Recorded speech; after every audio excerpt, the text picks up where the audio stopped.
여러분 반갑습니다. 역사탐정입니다. 이번에 올릴 영상은 앞에 강서댐에 이어서 쌍용천과 그 밖에 다른 그 참고할 만한 그러한 내용이 있는 소규모 고분에 대한 그러한 영상을 소개하도록 하겠습니다.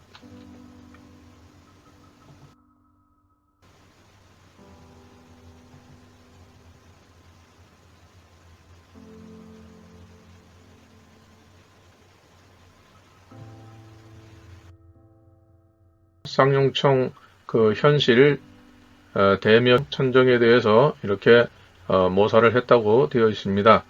자, 이건 마치 꽃처럼 보이지만 이것은 실존하는 꽃이 아닙니다.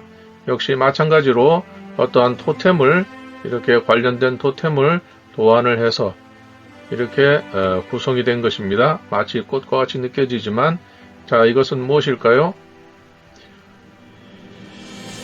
여기에 있는 거 한 가지를 보게 되면 정중앙에 있는 이것은 바로 시조 불임금님이 되겠습니다. 여기서는 시조 불임금님 바로 이분의 토템을 나타낸 것입니다. 자, 그 다음에 여기에 보면 이것은 불꽃입니다. 불꽃입니다. 그리고 이것은 알입니다. 알입니다. 그런데 여기에 이렇게 파여져 있습니다. 왜 파여져 있을까요? 불꽃을 나타냈기 때문에 그렇습니다. 그렇기 때문에 이것은 알과 불꽃의 두 가지가 결합된 형태로 이렇게 나타난 것입니다. 그리고 이건 다 역시 마찬가지로 이 둘레는 불을 나타내고 있습니다. 그러면 이건 신이라고 하는 것은 지난번에 말씀드린 것처럼 신으로 하든 이 천으로 하든 이 두 가지 내용이 동시에 따라다닌다는 것을 설명드린 적이 있습니다. 그래서 이걸 신, 최초의 알, 이분은 바로 가장 시조가 되는 가장 큰 인물, 바로 불임금 신농임금님이 됩니다. 그렇기 때문에 이것이 천신이 되고 신만 써도 역시 마찬가지로 천신입니다. 그것은 제 얘기가 아니라 바로 중문사전에 그렇게 표현이 설명하고 있습니다. 그렇기 때문에 여기서 나타나는 것을 보면 불과 또 태양과 또 불꽃 이렇게 세 가지 삼신에서 제가 여러 차례 말씀드린 것처럼 이 세 가지가 이 전부 완벽하게 갖추어진 시조인식을 고구려벽화에 이렇게 표현되었다. 이렇게 말씀드릴 수가 있습니다. 그런데 여기서 한 가지 특징적인 것은 이 바깥 부분에 있는 이러한 내용들이 다 불꽃으로 이렇게 표현이 되었지만 여기에 보면 여기에서는 이렇게 까맣게 아마도 불꽃이겠죠. 불꽃이 표현되어 있고 또 여기에는 그냥 흰색으로 이렇게 남겨두고 있습니다. 그래서 규칙적으로 불꽃을 똑같이 표현했으면서도 어떤 것은 안을 채웠고 어떤 것은 흰색으로 되었고 이렇게 차례대로 이렇게 다르게 나타나는 것을 볼 수가 있습니다. 이것을 통해서 무엇을 추정할 수 있느냐, 뭐 확실한 건 아니지만 추정할 수 있는 것은 바로 천신과 지신으로 되는 뉘조 이 두 분의 후손들을 이렇게 구별해서 표현한 것이 아니겠느냐. 똑같이 삼신의 자손이기 때문에 공유하는 토템은 같지만 그러나 너는 신농계열, 너는 뉘조계열 이렇게 해서 시조 인식이 각각 다르게 나타났고 그 다른 구별되는 그런 시조 인식은 바로 제사의 기본이 되는 인척 관계를 인식하고 있었다 하는 것을 여기서 추정해 볼 수가 있습니다. 그렇기 때문에 지금까지도 제사상에 올라가는 그 신의를 보게 되면 소와 목을 나누게 되죠. 소목이라 그래서 이렇게 신의를 각각 다르게 구별을 해서 좌우에 놓게 됩니다. 바로 그것이 기원이 되는 것이 이런 그 묘사가 아니겠는가 이렇게 추정해 볼 수가 있겠습니다. 역시 이 개구리도 이렇게 해 안에 들어가 있기 때문에 이 개구리 역시 자신의 시조 인식은 바로 불임금님의 자손이다 하는 것을 여기에 나타내주고 있습니다.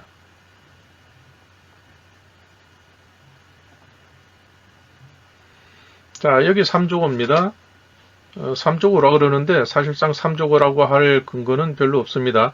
색깔을 까맣게 표현했기 때문에 아마 까마귀로 인식하고 있는 것 같은데, 고대에서는 해를 나타낸다 할 때에 이렇게 동그란 바깥 형태만 나타낸 해가 있고, 또 이렇게 안을 채운 이런 해가 있는데, 기본적으로는 채우든 채우지 않든 같은 개념으로 보게 됩니다. 자, 그럼 여기에서 이것을 까맣게 이렇게 했기 때문에 이것을 우리가 굳이 까마귀 5로 이렇게 봐야 되는 것이 아니라 삼족조 이렇게 보는 것이 더 정확할 것이다. 이렇게 말씀드릴 수가 있겠고, 여기에 보면 이 새가 세 마리를 하나의 화면에 담았다는 뜻으로 이렇게 발을 셋을 이렇게 표현을 하고 있는 것을 알 수가 있습니다. 그 다음에 또 우리가 인식할 수 있는 것은 바로 여기에 이것이 새꽁지가 아니라 물고기의 꽁지를 표현하고 있다는 것입니다. 그래서 이것은 다시 말하면 물고기를 토템으로 하는 인물과 이 새를 토템으로 하는 그 족단이 상호 인적 관계가 있다 하는 것을 알 수가 있습니다. 그 다음에 여기에 보면 머리 부분에 이렇게 되어 있는데, 이것은 아까 말씀드린 것처럼 이건 사자가 되는 것입니다. 사라고 하는 것은 시대마다 작은 어머니의 소생이라고 하는 표현들이 다르게 나타납니다. 그래서 어떤 경우에는 이렇게 사자가 있는가 하면 또 주날의 때는 희자를 쓰게 되고, 또 어떤 경우에는 신자를 쓰게 되고, 이렇게 해서 각각은 다르지만 그것이 그때 당시에 푸나루와 혼인관계에서 자기가 작은 어머니의 소생이다 하는 것을 이렇게 표현해주고 있다고 볼 수 있습니다. 그 다음에 여기에 보면 사람들이 이것을 관과를 하고 있는데, 여기에 보면 이것은 누에가 작게 표현되어 있는 것을 확인하실 수 있습니다. 여기서는 화면이 작아서 잘 안 보이는데, 이것은 뭐냐면 고곡, 우리가 고곡으로 인식하고 있는 그 누에를 자신들의 이 삼족조의 시조로서 인식하고 있다 하는 것을 여기에서 보여주고 있는 것입니다. 즉 이것은 신라 금관에도 보다시피 세 개의 이렇게 기둥을 세운 중에 이 중앙은 시조 불임금님을 나타내게 되고, 그 다음에 이 한쪽은 바로 뉘조를 나타내게 되는 것입니다. 그래서 이 뉘조가 바로 누에를 친 양잠신이기 때문에 그 주변에 이 고곡을 상징하는 이 누에를 이렇게 주렁주렁 매달려서 그 부계와 모계가 이렇게 서로 화합하면서 번성하기를 바라는, 또 천하 일가가 되기를 바라는 그러한 마음을 여기에 표현했다, 이렇게 볼 수가 있겠습니다. 그래서 여기에 보면 나중에 이 확대된 그 내용이 나올 텐데, 이 삼족 5는 새를 토템으로 하는 것은 우리 쪽이 아니라 바로 한민족으로서는 모계 쪽이 됩니다. 그래서 소호금천 씨가 바로 새를 토템으로 하는 최초의 인물입니다. 그렇기 때문에 우리는 소호를 동이족이다 이렇게 말을 하지만, 동이족은 맞죠. 동쪽에서 살았으니까. 그러나 혈통적으로 말을 하면 소호금천 씨는 우리로서는 외가가 되는 것입니다. 그래서 우리가 이것을 굉장히 잘 이해를 해야 되는데, 이 동서남북에 따라서 그것을 어떤 족속의 이름을 이렇게 표현을 했지만 그것이 혈통을 나타내 주는 것은 아니다. 이것을 우리가 한번 인식해야 될 필요가 있겠다 하는 것을 말씀드리고 싶습니다.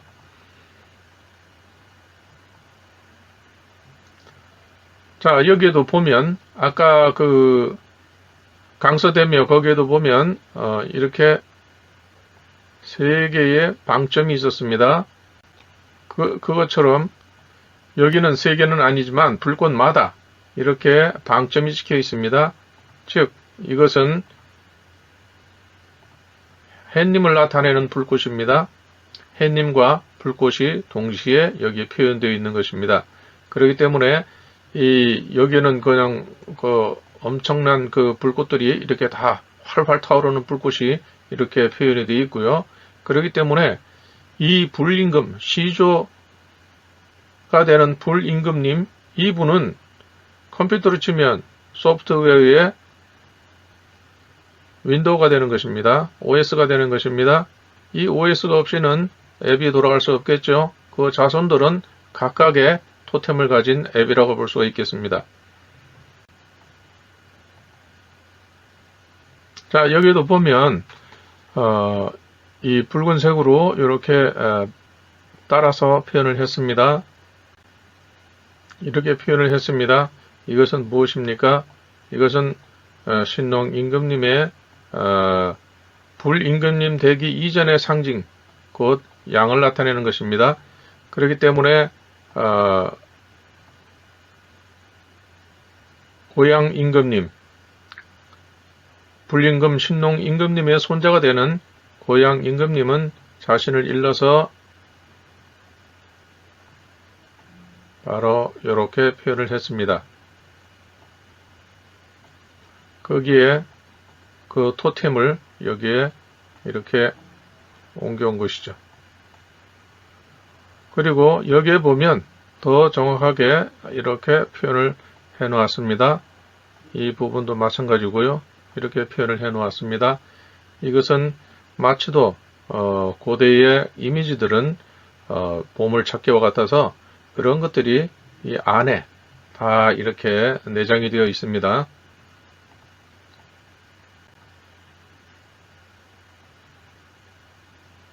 자, 여기도 아까 말씀드린 바로 이 양의 뿔로서 이렇게 볼 수가 있습니다. 이것을 그 다음 후손이 이어가지고 자기를 표현한다고 하면 그때는 형태가 대칭되는 모습으로 바뀌게 됩니다. 그래서 새를 족단으로 하는 그쪽에서는 난 이분의 자손이요 해가지고 이런 식으로 표현을 하게 되고 오임금 역시 이러한 모습으로 표현을 하게 됩니다. 앞에서 작아서 확인이 안 됐던 그런 것을 한번 보시겠습니다. 여기에 보면 이렇게 고곡의 형태를 여기서 볼 수가 있습니다. 그러니까 이 을이라고 하는 것은 처음에는 뭐 양을 토템으로 했다가 이것이 새로운 문명을 창시해서 청동기 문명 시대로 접어들게 한 불임금님 되기 전에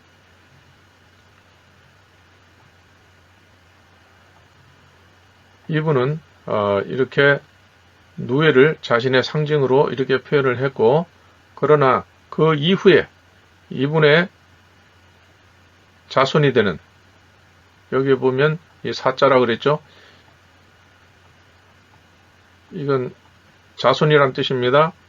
그래서 이 뉘조의 자손이 되는 이 새를 토템으로 하는 이 존재들은, 이 사람들은 바로 원래는 이것이 성충이 된 누에였지만 이분의 자손이면서 자신들 세대에서는 새를 토템으로 했기 때문에 이것이 새김이 새을로 바뀌게 됩니다. 그러나 본래의 형태는 이것은 뱀도 아니고 누에였습니다. 바로 물고기의 꼬리 부분으로 이렇게 표현을 하고 있습니다. 그렇기 때문에 이건 역시도 모핑 효과를 나타낸 것이죠. 새의 몸체에 그 다음에 자기의 배후가 되는 바로 물고기를 토템으로 하는 그러한 그 시족과 어떤 인적 관계가 되었다. 이렇게 볼 수가 있는 것입니다. 그래서 여기에 보면 물고기 같은 경우에도 이렇게 되어 있고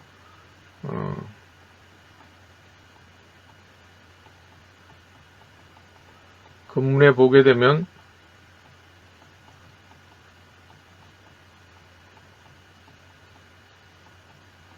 이런 표현이 되어 있습니다. 물고기가 있으면서 물고기 주둥이에 바로 이 일자 불임금 신농 이분을 불임금님을 이렇게 받들고 있는 자신의 조상으로 받들고 있는 물고기 토템입니다. 그래서 너는 불임금님의 자손이 되는 이 존재이기 때문에 이 물고기를 통해서 아마도 물과 관련이 있는 그러한 직책을 맡았을 것으로 추정을 합니다. 그리고 여기에서 아버지 신 해가지고 이 신이라고 하는 것은 제국고신을 말합니다. 제국고신이라는 분이 이 물고기를 토템으로 하는 그 누군가에게 이렇게 이름을 지어준 그러한 금문이 여러 개가 발견이 되었습니다. 그렇기 때문에 여기서 말하고자 하는 것은 물고기는 물고기가 아니고 새 역시 새가 아니고 이것은 다 어떠한 시칭이나 또 자기 세대의 족칭을 말한다 이렇게 볼 수가 있는 것입니다. 그래서 이것은 바로 이 물고기를 토템으로 하는 집단과 새를 토템으로 하는 집단이 하나의 어떤 혈연 관계를 형성함으로 해서 이렇게 삼족조라고 하는 그러한 형태로 모핑 효과를 나타냈다. 이렇게 볼 수가 있는 것입니다. 자, 보시다시피 이렇게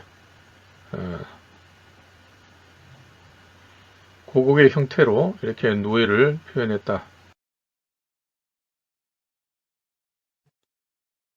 지금 보시는 이 이미지는 우현리 대묘실 정도 모사라고 이렇게 되어 있습니다. 이것은 그렸다. 이렇게 보고 그렸다 하는 그런 뜻이 되겠죠. 그래서 요 가운데 있는 두 마리의 용이 이렇게 불을 뿜고 있는 그러한 형상을 여기서는 그려 놓았습니다. 이때 용이라고 하는 것은 그냥 우리가 신화 속에서 나타나는 그 상상의 동물이다 이렇게 볼 것이 아니라 이 용이라는 것 자체가 누에가 확장이 돼서 인신이 되어서 이것이 그 용으로까지 발전이 되어 간다. 그래서 이 용이라고 하는 것에는 상당히 호랑이의 발톱이라든지 물고기의 비늘이라든지 거북이 등이라든지 이런 여러 가지 그 동물을 소재로 한 토템 거기에서 각각의 토템의 특징만을 뽑아서 결합시키면 그것이 그 용의 형상을 갖추게 되는 것입니다. 그래서 이 용이라고 하는 형상은 최초의 모습으로 거슬러 올라가면 가장 단순한 모습이 되는 것입니다. 그러니까 이 용이라고 하는 것은 류조가 키운 그런 누에인데 거기에서 그 다음 세대가 새를 토템으로 하게 되면 새의 특징이 있는 그 무엇을 첨가시키고 그 다음 세대가 물고기를 자기의 특징으로 하게 되면 토템으로 하게 되면 거기에 비늘을 추가시키고 또 다음 세대가 거북이를 자기의 토템으로 하게 되면 거기에 거북이의 등껍질이 들어가게 되는 것입니다. 그래서 이 용이라는 모핑된 그런 혼합이 된 그러한 형상은 그 안에 각각의 개별적인 토템이 그 안에 포함되어 있다. 따라서 거기에 호랑이가 들어가 있다든지 물고기가 들어가 있다든지 그 다음에 여기 입에서 내뿜는 불이라든지 이런 것들이 다 하나하나가 어떤 인물을 나타내거나 어떤 시족을 나타내는 것입니다. 그렇기 때문에 이것은 고대인들의 세계를 바라보고 또 인적 관계를 인식하는 그 사고방식을 이해할 수 있는 이 단서를 제공한다. 이렇게 볼 수가 있겠습니다. 자, 그 다음에 이건 주작인데요. 이 주작이라고 하는 것은 서조 이렇게 얘기를 하는데 실제로는 이것은 아마도 봉황을 나타내는 그러한 모습이 아닌가 이렇게 생각이 됩니다. 그래서 여기에 보면 곳곳에 이렇게 이 소조라고 하는 그러한 모습들이 들어가 있는데 지금 여기 하단부에 있는 이 새의 소조의 모습은 마치 백제, 금동대향로 거기에 있는 그 새와 상당히 흡사한 모습을 하고 있습니다. 그래서 백제나 고구려가 동일한 그러한 형상을 인식하고 있었다 하는 것을 알 수가 있습니다. 이 안성리 제2호분 역사 모사도는 상당히 재미있고 또 이것을 살펴볼 이유가 있는데요. 한번 확대해서 보시겠습니다. 여기에서 보면 이 얼굴 모양은 우리 동양인의 얼굴이 아니고 이것은 서역인의 얼굴로 볼 수가 있습니다. 매부리 코에다가 머리도 곱슬곱슬하고 이빨도 좀 치아가 다릅니다. 그리고 입이 이렇게 돌출된 그런 형태로 되어 있습니다. 그래서 골격이 우리와는 다른 인물이다. 그런데 여기 손에 쥐고 있는 것을 한번 보면 우리가 박물관에서 볼 수 있는 이 환두대도를 쥐고 있습니다. 이게 어떤 의미를 가지고 있는 것일까요? 고구려는 아마도 실크로드라든지 이런 무역로를 통해서 이러한 이방인들이 고구려에 많이 와 있었다. 이렇게 볼 수가 있겠고 또 여기에 환도대도와 같은 이러한 모양을 볼 때에는 아마 그 중에 일부 정착을 해가지고 이렇게 오늘날로 말하면 정부로부터 인정을 받아서 어떤 공로가 있어서 이러한 것을 쥐게 된 것이 아닌가 이런 상상을 해보게 됩니다. 어쨌거나 고구려는 많은 이방인들이 와서 이렇게 경제활동과 그 다음에 어떤 종교적인 활동 이런 것을 했던 것으로 나타나기 때문에 그렇게 이해할 수도 있을 것 같습니다.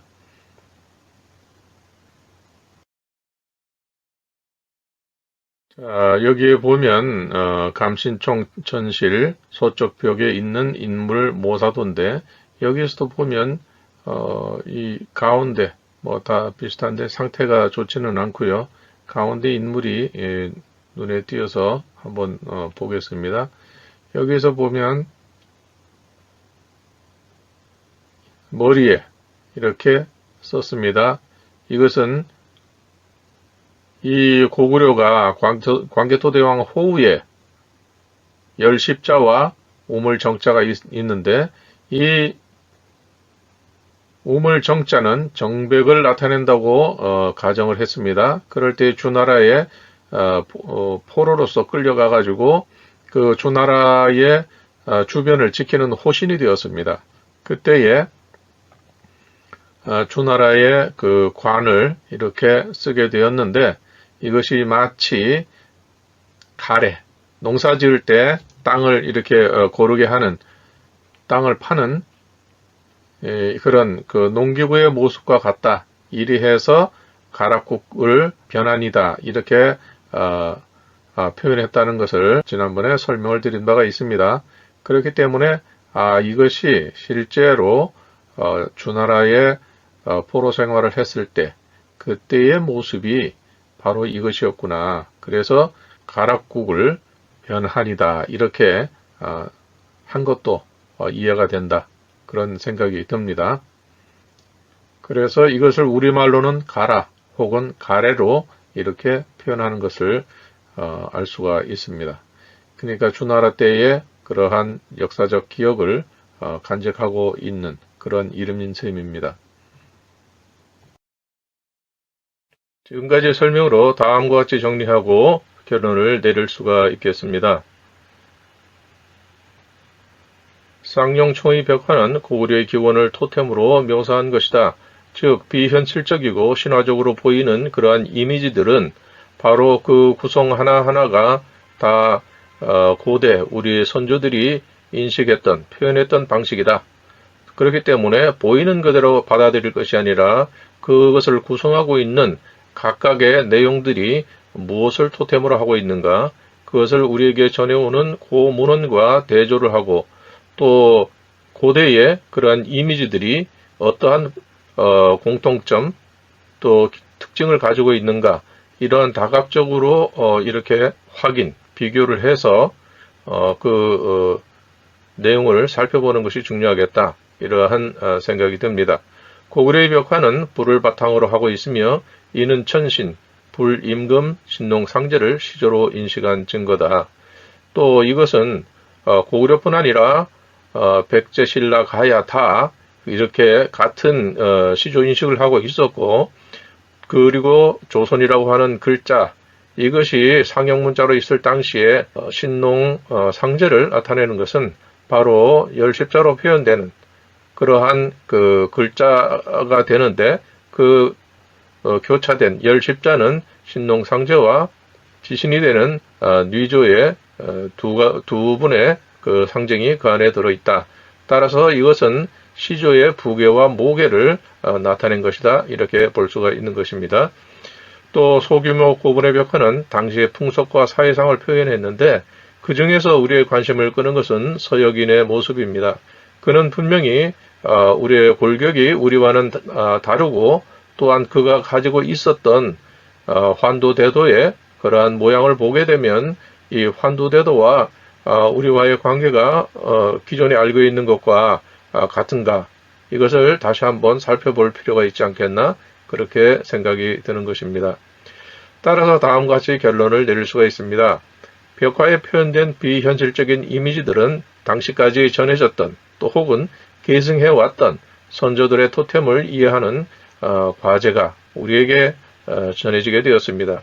우리가 이것을 어떻게 제대로 이해를 해서 신화시대에서 역사시대로 이렇게 복원할 수 있는가 하는 그러한 숙제가 우리에게 당면한 문제다, 이렇게 볼 수 있을 것 같습니다. 이상으로서 오늘의 영상을 마치겠습니다. 고맙습니다.